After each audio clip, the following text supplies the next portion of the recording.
जय हिंद दोस्तों, मैं विकास सिंह आपका स्वागत करता हूं आपके अपने परिवार गुरुजी वर्ल्ड विद कंप्यूटर में। दोस्तों, आज मैं आप लोगों के बीच लेकर प्रस्तुत हूं बाल मनोविज्ञान की एक टेस्ट सीरीज।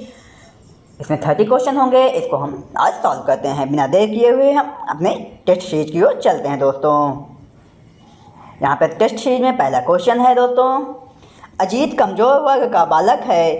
यहाँ पर कमजोर वर्ग का तात्पर्य है ऐसे अभिभावकों के बालक से जिनकी वार्षिक आय कम हो, ऐसे अभिभावकों के बालक से जो वंचित वर्ग से आते हों, ऐसे अभिभावकों के बालक जो गरीब रेखा से नीचे की सीमा में आते हों, ऐसे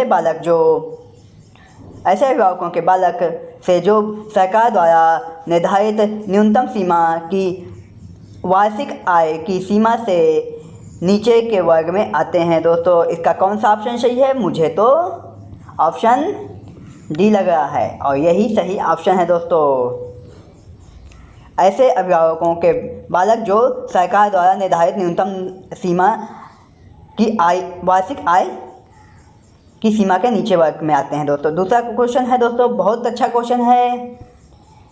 दूसरा क्वेश्चन है आपका, विकास प्रभावित होता है अनुभव से, परिपक्वता तथा अनुभव से, इनमें से कोई नहीं। इसका सही ऑप्शन है। दोस्तों, विकास जो है अनुभव और परिपक्वता दोनों से प्रभावित होता है, तो ऑप्शन नंबर सी सही है। चलिए नेक्स्ट क्वेश्चन की ओर चलते हैं। अशोक की चिंतन योग्यता शिक्षक बढ़ाना चाहते हैं, उसके लिए शिक्षक को इसमें से क्या नहीं करना चाहिए? जो अशोक के टीचर हैं वो उसकी शिक्षक जो चिंतन करने की योग्यता है उसको बढ़ाना चाहते हैं। अशोक को प्रेरित करना चाहिए कि वह लक्ष्य को पा सके।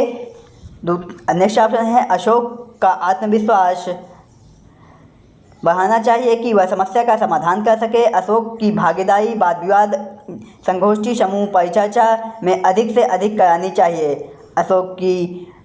अगला ऑप्शन है, अशोक की बुद्धि स्तर को बढ़ाने के लिए उसे उचित भोजन देना चाहिए।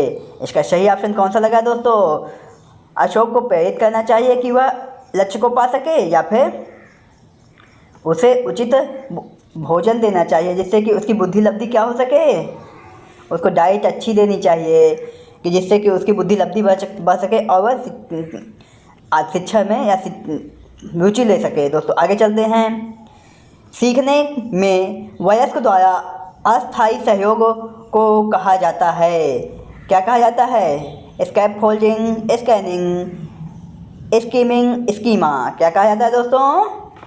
सही ऑप्शन कौन सा है इसका? ए नंबर, स्कैफोल्डिंग। आगे चलते हैं बिना देर किए हुए। एक पीढ़ी से दूसरी पीढ़ी में शारीरिक गुण तथा संगठन के जीन्स द्वारा होने वाले संचय का अध्ययन करने वाले विज्ञान को क्या कहते हैं? दोस्तों, जीन्स जो होते हैं हमारे शरीर में, जो हमारा जीन होता है, जो हमारे पूर्वजों से या फिर हमारे जन्म के लिए उत्तरदायी होता है, हमारे जो क्वालिटीज होती हैं उनके लिए उत्तरदायी होता है, उसका कौन सा मेन कारण है आपका?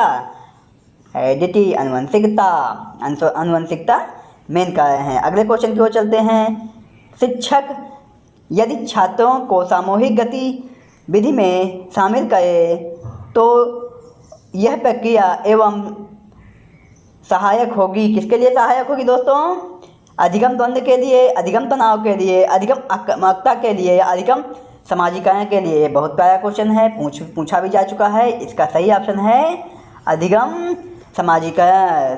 चलिए नेक्स्ट क्वेश्चन की ओर चलते हैं। दोस्तों, हमारा नेक्स्ट क्वेश्चन है, छात्र अक्सर परीक्षा कक्ष में प्रश्न के उत्तर देने में त्रुटि कर देते हैं जबकि वह उस प्रश्न का उत्तर जान रहे होते हैं। इसका मुख्य कारण क्या है? परीक्षा कक्ष में शिक्षक उनके सहयोग नहीं करते। छात्र परीक्षा का तनाव लेने के कारण अक्सर कई बार ऐसी गलतियां कर देते हैं। यह स्वाभाविक है, कोई भी हो ऐसी गलतियां करेगा। विद्यार्थी के अधिगम प्रक्रिया में कमी के कारण ऐसा होता है। दोस्तों, इसका ऑप्शन नंबर कौन सा सही है? आप एग्ज़ाम देते हैं, क्यों गलती करते हैं? उसका मेन कारण होता है तनाव का। तनाव के कारण ऐसी गलती होती है। आगे चलते हैं बिना देर किए हुए। किसी को भी गुस्सा आ सकता है, यह स्वाभाविक भी है और आसान भी, परंतु सही व्यक्ति के ऊपर सही मात्रा में, सही समय पर, सही उद्देश्य के लिए तथा सही तरीके से नाराज होना आसान नहीं है। यह संबंध है संवेगात्मक विकास से, सामाजिक विकास से, संज्ञानात्मक विकास से या शारीरिक विकास से। गुस्सा आना एक प्रकार का क्या है? मैकडूगल के दिए गए सिद्धांत के अनुसार संवेग है और वो संवेगात्मक विकास को रिप्रेजेंट करता है दोस्तों। आगे चलते हैं बिना देर किए हुए। आशुतोष क्लास टीचर द्वारा सिखाई गई चीज़ों को बहुत तेज़ी से सीख लेता है, जबकि सरोज उतनी तीव्र गति से नहीं सीख पाती। यह विकास के किस सिद्धांत को दर्शाता है? विशिष्ट से सामान्य की ओर, निरंतरता की ओर, वैयक्तिक भिन्नता की ओर, उपरोक्त सभी। किसको दिखाता है ये आपका वैयक्तिक भिन्नता को दिखाता है दोस्तों। दोनों के लर्निंग पावर में डिफरेंट है। चलिए आगे चलते हैं बिना देर किए हुए। शिक्षा का सबसे महत्वपूर्ण उद्देश्य क्या है? ये क्वेश्चन मैं डिस्कस भी करवा चुका हूँ। बालक का सर्वांगीण विकास करना, ज्ञान प्राप्त करना जिससे भाषा दिया जा सके, बौद्धिक विकास करना, रोजगार प्राप्ति हेतु। ये है ऑप्शन नंबर। गांधी जी क्या कहते हैं? बालक का सर्वांगीण विकास। वह बालक के सर्वांगीण विकास की बात करते हैं। चलिए आगे चलते हैं बिना देर किए हुए। किसी समस्या का समाधान का पहला चरण होता है। ये इसका कौन सा ऑप्शन चाहिए होगा दोस्तों? परिकल्पना का निर्माण, परिकल्पना का परीक्षण, समस्या के प्रति जागरूकता, प्रासंगिक जानकारी को एकत्र करना। इसका कौन सा है? समस्या के प्रति जागरूकता। जब तक कि आप समस्या के प्रति जागरूक नहीं होंगे तब तक आप परिकल्पना नहीं कर सकते, समस्या के बारे में कुछ डिसीजन नहीं ले सकते हैं दोस्तों। इसलिए समस्या के प्रति जागरूकता, समस्या को के ऊपर फोकस करना पहला ऑप्शन होना चाहिए, पहला कदम होना चाहिए। इसमें ऑप्शन नंबर सी सही है। वो निम्न में से कौन सा वाद बच्चों को अपना ज्ञान स्वयं निर्माण करने का अवसर प्रदान करता है? व्यवहारवाद, रचनावाद, संज्ञावाद या ज्ञानवाद? कौन सा ऑप्शन चाहिए दोस्तों? क्रिएटिविटी बच्चों को स्वयं का कार्य करने के लिए प्रेरित करती है, अवसर प्रदान करती है। रचनावाद, क्रिएटिविटी दोस्तों। आगे चलते हैं, हम बात करते हैं स्निग्धा की माँ स्निग्धा पर कभी नाराज नहीं होती, लेकिन कुछ ऐसी परिस्थितियाँ आती हैं जब वह उस पर नाराज़गी व्यक्त करती है, अर्थात सही मात्रा में, सही समय पर, सही तरीके से नाराज़ होना आसान नहीं है। इसका पता चलता है संज्ञानात्मक विकास से, शारीरिक विकास से, संवेगात्मक विकास से और सामाजिक विकास से। किससे पता चलता है? सही समय में सही, ये हमारे संज्ञानात्मक विकास को रिप्रेजेंट करता है। आप यहाँ पे संवेग लगाते, जी नहीं, संवेगात्मक विकास नहीं होगा, संज्ञानात्मक विकास होगा कि कहाँ पे हमें यह ज्ञान है कि हमें किसके ऊपर कितनी मात्रा में किस समय गुस्सा करना है। हमारे जो संवेग हैं वो हमारे कंट्रोल में हैं, इसलिए ये संज्ञान का पोर्शन हुआ दोस्तों, संवेगात्मक का नहीं। जबकि गुस्सा आना क्या है? एक संवेग है। गुस्सा क्या है? एक संवेग है। समावेशी शिक्षा से क्या संबंधित नहीं है? सभी के लिए विद्यालयों में सभी की शिक्षा, समावेशी शिक्षा के माध्यम से एकीकरण करने हेतु, समानता के सिद्धांत का अनुपालन करने हेतु तथ्यों की शिक्षा से संबंधित है। यह क्या है? समावेशी शिक्षा तथ्यों की शिक्षा से संबंधित है। इसका ऑप्शन नंबर डी सही है दोस्तों। समावेशी शिक्षा से संबंधित नहीं है, जो कि बाकी जो 3 कार्य हैं वो समावेशी शिक्षा से संबंधित हैं। सभी के लिए विद्यालयों में सभी की शिक्षा, बिल्कुल सही। समावेशी शिक्षा के माध्यम से एकीकरण करने हेतु, समानता के सिद्धांत का अनुपालन करने हेतु। दोस्तों आगे चलते हैं बिना देर किए हुए।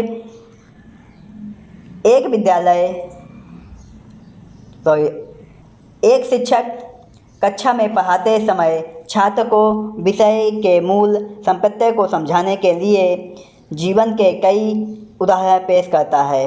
शिक्षक की यह प्रक्रिया व्यवहार के किस पक्ष के अधिगम विकास में सहायक है। क्रियात्मक, भावात्मक, संज्ञानात्मक, उपरोक्त सभी।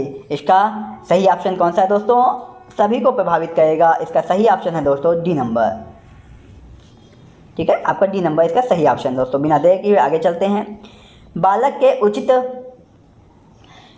व्यक्तित्व के निर्माण के लिए आवश्यक है उसे उच्च स्तर की शिक्षा दी जाए, प्रतिदिन अंग्रेजी भाषा का अध्ययन कराया जाए, छात्र को खेल कूद से दूर रखा जाए, उपयुक्त वातावरण उपलब्ध कराया जाए। इसका सही ऑप्शन है दोस्तों कौन सा?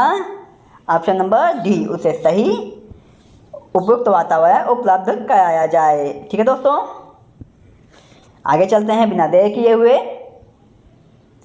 एक शिक्षक को अपने विद्यार्थियों को इसमें से किस कार्य के लिए प्रोत्साहित नहीं करना चाहिए? कक्षा के अंदर और बाहर अधिक से अधिक प्रश्न पूछना चाहिए, शिक्षक को पढ़ाए गए विषय को समझने पर बल देना चाहिए, व्यक्तिगत कार्य में दूसरे शिक्षार्थियों के साथ सक्रियता दिखाए, अधिक से अधिक पाठ्य सहगामी क्रियाओं में हिस्सा ले। इसका सही ऑप्शन कौन है? क्वेश्चन नंबर 17 का सही ऑप्शन कौन सा होगा दोस्तों? बताइए, मेरे कमेंट सेक्शन में कमेंट करके बताइए। इसका सही ऑप्शन है दोस्तों व्यक्तिगत कार्य में दूसरे शिक्षार्थियों के साथ सक्रियता दिखाएगा। इसका सही ऑप्शन है ये वाला। आगे चलते हैं दोस्तों बिना देर किए हुए। विगत कुछ वर्ष पूर्व तक ऐसा माना जाता था कि कुश्ती लड़कों का खेल है। इसी वजह से कभी भी लड़कियों माता पिता इस खेल के ओर उन्हें प्रोत्साहित नहीं करते थे, किंतु आज ओलंपिक में पदक जीतने के लिए अधिकांश माता पिता अब लड़कियों से भी अपेक्षा करने लगे हैं वह भी इस तरह के खेल में हिस्सा लेकर पदक जीत सकती हैं। माता पिता के अंदर जो पूर्व की अवधारणाएँ थी वह प्रभावित थी सामाजिक सोच से, रूढ़िवादी परंपरा से, नकारात्मक मनोप्रवृत्ति से, उपरोक्त में से सभी। दोस्तों इसका सही ऑप्शन है आपका कौन सा होना चाहिए? सामाजिक सोच? जी नहीं। रूढ़िवादी परंपरा? जी नहीं। नकारात्मक मनोवृत्ति? जी नहीं। इसमें ये सभी ऑप्शन होंगे दोस्तों, ये आपके सभी ऑप्शन होंगे, अर्थात उपरोक्त में से सभी। चलिए आगे चलते हैं। राष्ट्रीय पाठ्यचर्या की रूपरेखा 2005 के अंतर्गत इसमें से कौन सी बात नहीं है? महिलाओं के प्रति आदर एवं जिम्मेदारी का दृष्टिकोण विकसित करने के लिए पाठ्यक्रम ज्ञान अस्थायी है और दिया जाता है, ज्ञान का विकास होता है और इसकी संरचना की जाती है। तीसरा है सतत, निरंतर और व्यापक मूल्यांकन। शांति, अगला ऑप्शन है शांति शिक्षा को एक अलग विषय में पढ़ाया जाए। इसका सही ऑप्शन है दोस्तों ऑप्शन नंबर डी, कि क्या किया जाए? शांति शिक्षा को एक अलग विषय के रूप में पढ़ाया जाए। आगे चलते हैं। किसी बालक का शारीरिक लक्षण प्रभावित होता है सिर्फ माता के डीएनए से, सिर्फ पिता के डीएनए से, माता पिता के डीएनए से, ना माता के डीएनए से, ना पिता के डीएनए से। इसका सही ऑप्शन कौन सा है दोस्तों? ऑप्शन नंबर सी, माता पिता के डीएनए से, क्योंकि उसके निर्माण में माता पिता के हाफ गुणसूत्र होते हैं, वो 23 जोड़े होते हैं, जिसमें 23 माता के 23 पिता के। चलिए आगे चलते हैं। पुरुष अधिकांश कार्य को स्त्रियों की अपेक्षा ज़्यादा अच्छे कौशल के साथ करते हैं। कथन सत्य है? लैंगिक पूर्वाग्रह से प्रदर्शित करता है? बुद्धि के भिन्न पक्षों के लिए सही है? कथन सत्य हो सकता है? कौन सा ऑप्शन चाहिए दोस्तों? लैंगिक पूर्वाग्रह से प्रदर्शित करता है, मतलब कि ये किसी लिंग विशेष को प्रभावित ज़्यादा करता है दोस्तों, इसलिए ये ऑप्शन नंबर बी होगा। इसमें से कौन वंचन का प्रभाव नहीं है? संज्ञानात्मक विकास की यथास्थिति, शैक्षिक उपलब्धि का अवसर कम होना, अभिव्यक्ति का नकारात्मक होना, अभिप्रेरणा की कमी। इसका सही ऑप्शन है दोस्तों संज्ञानात्मक विकास की यथास्थिति। संज्ञानात्मक विकास की यथास्थिति इसका सही ऑप्शन दोस्तों। शिक्षक का मूल कार्य है बच्चों को उसके अधिगम को सुगम बनाने के लिए मार्गदर्शन एवं सहायता प्रदान करना, अपने तरीके से जानकारी को एकत्रित एवं व्यवस्थित कर शिक्षार्थियों की सहायता करना, शिक्षार्थियों के अवधारणात्मक समझ को सरल करना उपरोक्त सभी शिक्षक का मूल कार्य है। अधिगम भी करता है, वह बताता भी है शिक्षार्थी को कैसे सिखाना है, उसके अवधारणात्मक समझ को विकसित करता है, अर्थात ऑप्शन नंबर डी दोस्तों सही है। चलिए आगे चलते हैं। जब बालक ना तो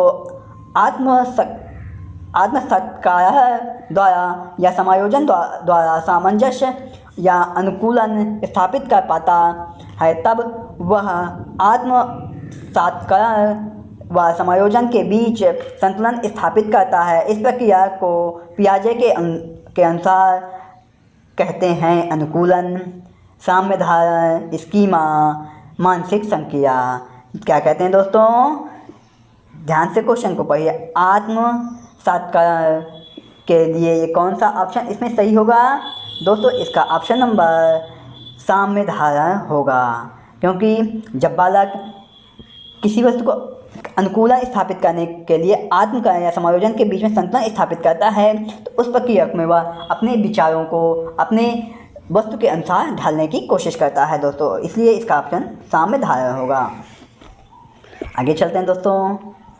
इसमें से कौन मानसिक मंदता का लक्षण नहीं है? मानसिक मंदता में बालकों का बौद्धिक स्तर सामान्य से सार्थक रूप से नीचे होता है। मानसिक मंदता में बालकों में अभियोजनशीलता, समायोजनशीलता की क्षमता अपर्याप्त होती है। मानसिक मंदता में बालक शारीरिक रूप से प्रायः सामान्य होता है और बौद्धिक रूप क्षमता कम होती है।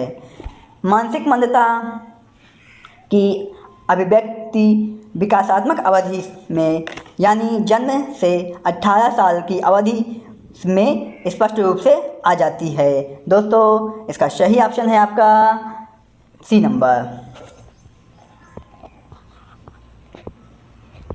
क्योंकि जो बालक है उसका डेवलपमेंट समय के साथ होता है। हम आगे चलते हैं। क्वेश्चन नंबर 26 की बात करते हैं। बस दोस्तों ख़त्म होने वाला है, आप बोर हो गए होंगे।